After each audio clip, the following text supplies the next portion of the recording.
tracking breaking news right now. This is Local 6 at 10. Panic and chaos in Las Vegas. A gunman opens fire into a crowd at a country music festival. Every time there was a break, we ran and we ran.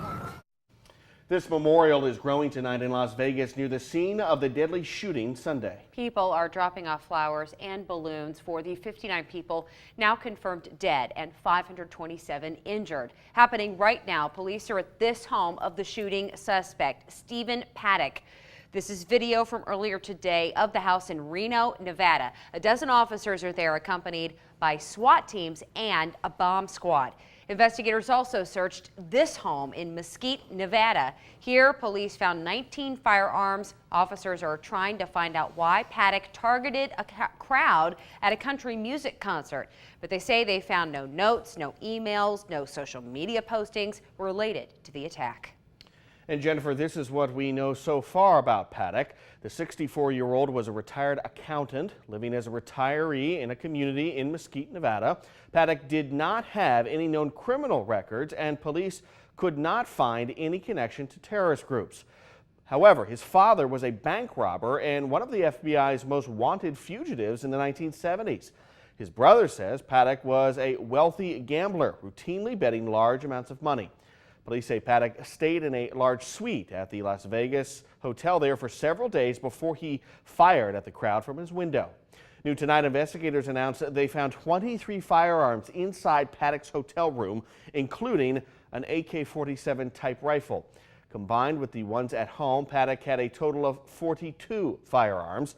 Investigators are also waiting to speak to Paddock's girlfriend when she returns from an overseas trip. We begin tonight with breaking news. North Korea says it plans to launch 4 intermediate-range missiles toward the U.S. territory of Guam. We first told you with a Local 6 push alert, North Korea's army will develop a specific plan to strike Guam this month. Well, tonight, the country's state news agency posted this statement in English on its website. It says under the plan, it will use 4 intermediate-range missiles in order to interdict the enemy forces on major military bases on Guam and to signal a crucial warning to the U.S. Guam is about 2,000 miles south of North Korea. North Korea's statement says the missiles would cross over Japan and hit the sea about 18 to 25 miles away from Guam. And the statement also says the plan will be presented to North Korea's leader, Kim Jong-un, and he will make a decision on whether to proceed. Comments from North Korea's general say the action against Guam would be, quote, an effective remedy for restraining the frantic moves of the U.S. in the southern part of the Korean Peninsula and its vicinity. And Todd, the statement comes after President Trump posted this on Twitter today. It says the U.S. nuclear arsenal is now far stronger and more powerful than ever before. Hopefully we will never have to use this power, but there will never be a time that we are not the most powerful nation in the world. Yesterday, Trump warned fire and fury against North Korea. North Korea called Trump's threat, quote, a load of nonsense, and that only absolute force can work on the president. We continue our breaking news coverage. People are tense and fearful tonight as evacuations continue in Texas. Experts describe Hurricane Harvey as a life-threatening storm. It just started making landfall. President Trump announced in a tweet he approved of the disaster proclamation at the request of the Texas governor. We continue to track Hurricane Harvey, and meteorologist Jennifer Gravina joins us now. And how close is it making a landfall? Apparently it has, right? Well, it is as we speak, and a lot of people fearful, like you said, and there's good reason for that. It's actually strengthened again with the latest advisory here at 10 o'clock. Pressure is down to 938. Still sustained winds at 130 miles per hour, and we've seen wind gusts up to around 131, some of those offshore islands. So it's definitely going to be a devastating storm as we look a little closer at this system. Our weather coming up in a few minutes, Todd. Jennifer, thank you. The approaching storm is already prompting rescues. This picture shows the U.S. Coast Guard rescuing a dozen people from a boat that took on water near Port Mansfield, Texas. The Coast Guard launched 2 helicopter crews for the rescue. And can you tell what's missing in this picture? That's right, the golden arches are gone from this McDonald's sign in Galveston. Strong winds knocked it over today. And this picture coming to us from Corpus Christi, Texas. The wind lifted up a trampoline and tossed it flying through the air before landing. The Missouri Task Force is heading to San Antonio, Texas tonight to help prepare for Hurricane Harvey. About 40 people will provide ground support and more than 100,000 pounds of equipment. Democrat Doug Jones is the winner of a special Senate election in Alabama. The Associated Press calling that race less than a half hour ago. He faced off against Republican Roy Moore for a Senate seat vacated by Attorney General Jeff Sessions. Here is a live look at the Jones camp tonight. He's thanking his supporters and voters. Let's listen in. That knocked on 300,000 doors. It's the volunteers who made 1.2 million phone calls around the state. Now, Jones is the first Democratic senator out of Alabama since 1992. The result also narrows the Republican majority in the Senate to 2. And Jennifer, we just heard him there thanking the volunteers, thanking the people that showed up and voted for him. Of course, this election came as Moore faced several allegations of sexual misconduct, some involving teenage girls. New at 10, hundreds of people are marching in St. Paul, Minnesota tonight. This is a live look around Minnesota's state capitol. The mixed group of adults and children are protesting today's verdict in a police-involved shooting case. A jury found this police officer not guilty of second-degree murder. St. Anthony police officer Hermino Yanez was accused of shooting and killing 32-year-old Philando Castile during a traffic stop last summer. And this is Facebook video from when it happened. Castile's girlfriend live streamed the aftermath. Speaking outside the court today, Castile's family said the system failed them. He took away something so precious from me. That was my brother, that was my mentor, that was my father figure, that was everything. That man worked hard every single day, every birthday, every Christmas. He was the one that made sure I had gifts. He didn't deserve to die the way he did. And I will never have faith in this system. I will never have faith in this system. Hundreds of demonstrators are on the streets tonight in Arizona protesting President Trump's visit. This is a live look of Phoenix, Arizona right now. You can see a fairly large group gathered there, some walking, some holding signs. There is also, as you can see, a large police presence. President Trump finished speaking about 5 or so minutes ago. Yeah, the rally was expected to focus on immigration, but Trump's main topic tonight, his response to the violence in Charlottesville, Virginia.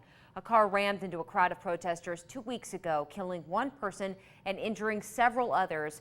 Trump reread a portion of his statement on the violence and mocked criticism that he did not respond quickly enough. Here's what I said on Saturday. We're closely following the terrible events unfolding in Charlottesville, Virginia. This is me speaking. We condemn in the strongest possible terms this egregious display of hatred, bigotry, and violence. That's me speaking on Saturday, right after the event. Well, this is the original statement from 2 weeks ago. In his speech tonight, Trump modified this line: hatred, bigotry, and violence on many sides. The phrase "many sides" is what drew so much criticism. We start with breaking news. Investigators are searching for possible accomplices responsible for today's terror attack in Paris, France. The shooting on the Champs-Élysées shopping district killed one police officer and seriously injured 2 others. The Islamic State, ISIS, is claiming responsibility. Heavy police presence remains tonight. The popular tourist spot has been closed off. Police say the shooter got out of a car here and shot at a police van with an automatic weapon. They say the attacker targeted police guarding the area near a subway station at the center of the shopping district. Officers shot and killed the shooter.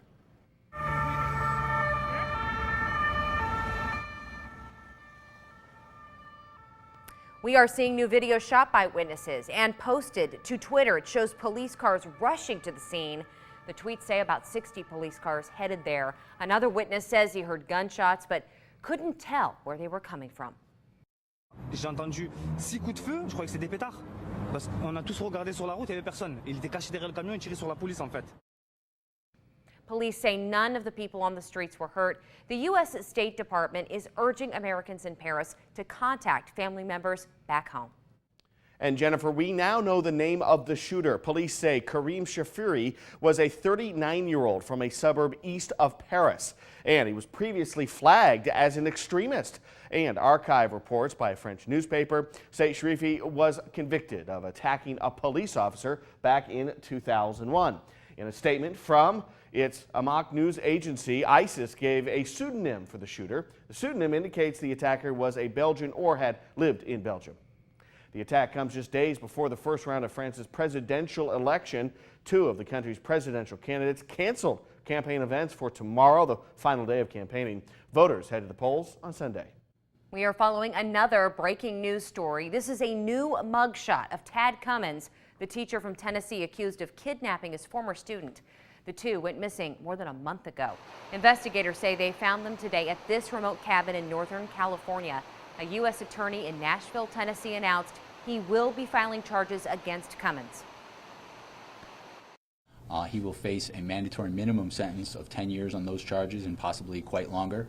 And as General Cooper said, he and I will work together on this investigation to make sure that justice is done. Thank you. Cummins is charged with aggravated kidnapping and sexual contact with a minor. He will be in court tomorrow. The student is expected to return to Tennessee tomorrow. We're no longer naming the girl or her father because she is an alleged victim of a sex crime. This portion of Carroll Road in Paducah is blocked tonight because of a fire at Shooter's Supply. That's in the 3900 block between US 45 and I-24. Parts of the area have been evacuated. Investigators say ammunition in the store is exploding and creating hazardous conditions. Local 6's Blake Stevens live for us near Carroll Road. Okay, so Blake, what do we know right now? Yeah, Jennifer, McCracken County Sheriff John Hayden says the fire is contained, but if you take a look at Shooter's Supply, you will still see smoke pouring out. You'll see, for now, reporting live in Paducah, Blake Stevens, WPSD, Local 6. All right, Blake, thanks. We'll, of course, update this story on air and online when new information becomes available.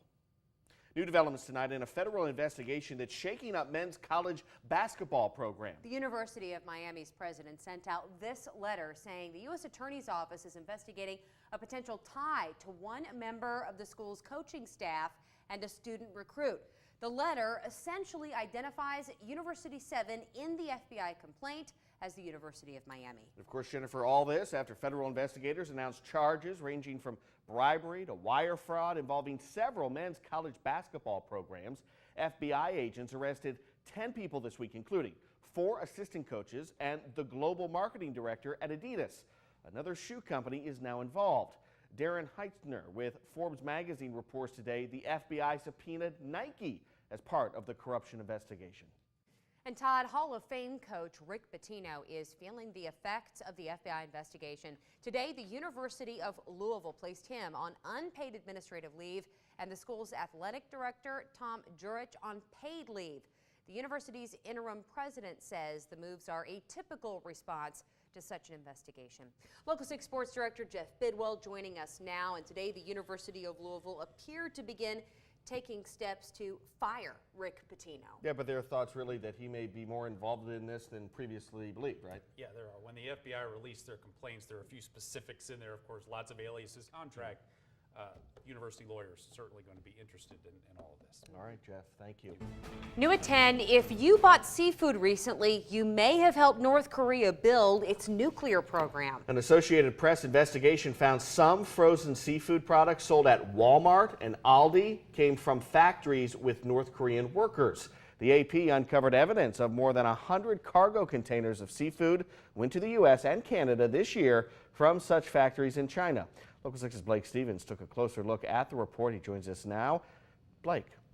Yeah, the AP focused on one factory in this part of China that borders North Korea. That factory supplied snow crabs, salmon fillets, and squid rings to several American distributors. Some were branded as coming from China with names like Walmart or Sequin. So, how does this help North Korea's nuclear weapons program?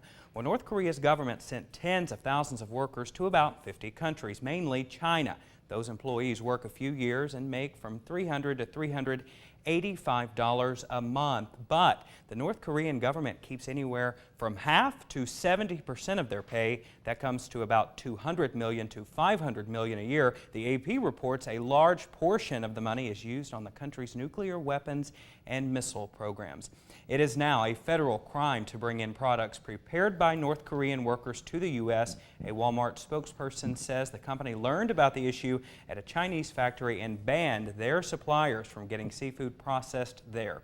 Distributor The Fishin' Company cut ties with Chinese processors and got its shipment last summer. However, seafood can remain in the supply chain for more than a year. Blake, thank you. In response to the report tonight, U.S. senators say the Trump administration should crack down on foreign factories that hire North Korean workers to process American seafood. They say American dollars should not be supporting North Korea or rewarding slave labor. You can read the full investigation on our web channel, WPSDLocal6.com. Warning of terror that would forever change our community. There was a lot of loss of innocence for a lot of people. Tonight, we take you back to 20 years ago. In 1997, Missy Jenkins Smith and other students at Heath High School were getting ready for bed. Their Thanksgiving break was ending, but Christmas break was just 3 weeks away. Heath's principal at the time, Bill Bond, says the next day was supposed to be an easy Monday. Everyone's really relaxed. No one's going to have a test today. Everyone is really relaxed. No one faced a deadline to turn in a paper. That morning was a moment of horror, shock, and sorrow. 14-year-old Michael Carneal opened fire on a group of praying students, killing 3 and injuring 5 others. Tonight, we remember everyone impacted by the tragedy, and we begin our special coverage, Heath, 20 years later. These are 3 faces that were forever changed by the shootings. McCracken County Sheriff John Hayden, Circuit Court Judge Tim Kaltenbach, and our own Chief Photographer Mike Spissinger were all part of the tragedy. Although it's been 2 decades, Local 6's Blake Stevens shows us Heath still lives in their minds. 20 years ago, a 32-year-old isn't so long ago. Blake Stevens, WPSD, Local 6. A service will be held at the Heath Middle School gym at 9 a.m. Then there is a ribbon cutting for a new memorial. And you can watch the service live right here on Local 6, also on our Facebook fan page. Just search WPSD TV. We're still waiting to hear how this man died. An autopsy was planned for today for Charles Graves. Police in Martin, Tennessee found him in his home yesterday morning. His long-term neighbor tells us Graves was the best neighbor he could ever ask for. And of all the places I've lived in all my life, I've never had a nicer neighbor. Never. Neighbors remember Charles Graves. Police say they found the 51-year-old dead in his home in Martin, Tennessee Tuesday morning. If they catch him, I hope they hang him by his toes. Okay. Wayne Garner has been living in the neighborhood for nearly a year. He says he can't imagine who would do this to Graves. He couldn't hurt him. Even if he could have, I don't think he'd have had the heart for it. I just don't think he'd have had the heart for it. Garner says Graves always appeared to be in high spirits and was helpful despite his physical setbacks. Oh, I'll miss him a lot. I'll miss him every morning when I go to get in the van. Neighbors say Graves was paralyzed and had limited use of one of his arms. Police are investigating his death as a homicide. We'll update you as soon as we get his autopsy results. Blown out, debris littering the lawn of this dorm after a huge explosion on the campus of Murray State University. You're helping us tell the story through pictures and videos. We're going to share all those with you. We're also live on the scene tonight with team coverage. I'll explain exactly what people believe may have caused this explosion and when crews might actually get inside this building. 10 minutes of nonstop news and your first forecast all before the first commercial. This is 10 at 10. Explosion shakes the Murray State University campus and even homes miles away. And it just like went boom. It was like it shook and we could hear it. Kentucky State Police say that explosion happened in New Richmond Hall just before 5 this evening. This is Facebook video from Taylor Black. He lives in Murray. We know 2 people were injured, and we just learned about an hour ago 26-year-old Dakota Fields was flown to Vanderbilt Medical Center in Nashville. He is a Murray State employee. We don't know the identity of the second person, but they were treated on scene and released. My co-anchor Todd Faulkner is live on campus tonight. And Todd, you've got details on a possible cause, correct? Possible, the key word here, Jennifer. It's still not clear exactly tomorrow morning. Live in Murray, Todd Faulkner, WPSD Local 6. All right, Todd, we'll check back in with you a little later in the newscast. Of course, all of you out there, the viewers, help us tell this story. Many of you sharing your pictures and your videos from campus with us. This is from our Facebook page, WPSD TV. Chris Smothers sent us that picture you see right there. You can see some people standing a ways back from the building, and of course you can see the walls are just gone from that. Then Lori Lovins Randolph sent us this picture. You can see the damage there. There's another picture she sent us saying thick yellow smoke filled with pieces of insulation drifted toward Murray State. Unfortunately moved away from that. Now we're going to look at some video that she sent us. Again, this is from Lori Lovins Randolph. She said this is sent by her boyfriend who was driving by when that building exploded. You can see a lot of debris in that video. You can check out these pictures on our web channel. Go to WPSDLocal6.com and look for this story.